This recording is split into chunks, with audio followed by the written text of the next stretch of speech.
About a week ago, we had our granddaughters over, at least the 4 young ones who live in this area. And that dark-headed one down at the end is a great-granddaughter. 5 granddaughters, and we love having them over at the house. Have you ever heard someone say, God doesn't have any granddaughters? Mm-mm. No grandchildren? No. I think I know what the person means when he says that. He means that everyone is a first generation in relationship. Everyone is close to the Lord. At the same time, I tell you, Judy and I love these girls just like we love their parents. Whether they're grandchildren, great-grandchildren, or whether they were our children. We love them. It's easy to love those girls. God recognizes generations. There's not any issue there. In fact, do you remember that he wrote to Timothy? And he talked to him about his sincere faith that he had. He said it was first of all in your mother Eunice, and then in your grandmother Lois.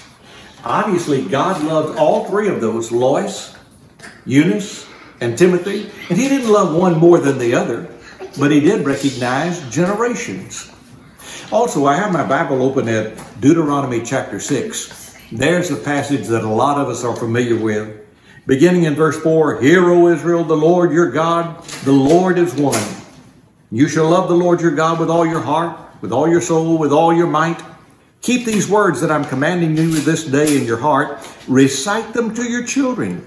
And then he begins to talk about them when you're at home, talk about when you're going down the road, when you're putting the children to bed, when you're getting them up. Put signs around the house. Teach, teach, teach. Obviously, that's the responsibility of the parents.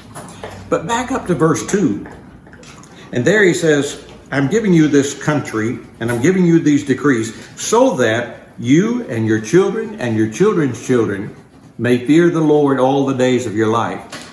In other words, we have the responsibility of teaching our children, but then grandparents get involved here too. Faith is to pass from generation to generation. Judy and I occasionally get to teach these girls. We've read them Bible stories, prayed with them. Occasionally I've gotten to answer a Bible question. At this point in our lives, I think the main thing that we get to do for them, though, is show them that the Lord is important to us. The example that we show by living for Him all of our days right down to the point of death, I think that will be very valuable to them as time goes on. We like to think of these girls as our girls, but really, they're God's girls. In fact, one of the most beautiful passages in all of the New Testament to me is that passage in Matthew chapter 19, where Jesus was being hounded by the people. They were bringing their children to Him. The disciples thought that wasn't good. They thought that He should be reserved for the important people, the adults. Jesus said, you let those little children come to me. Don't you forbid them. And I have a picture of these little girls gathering around, Jesus blessing them.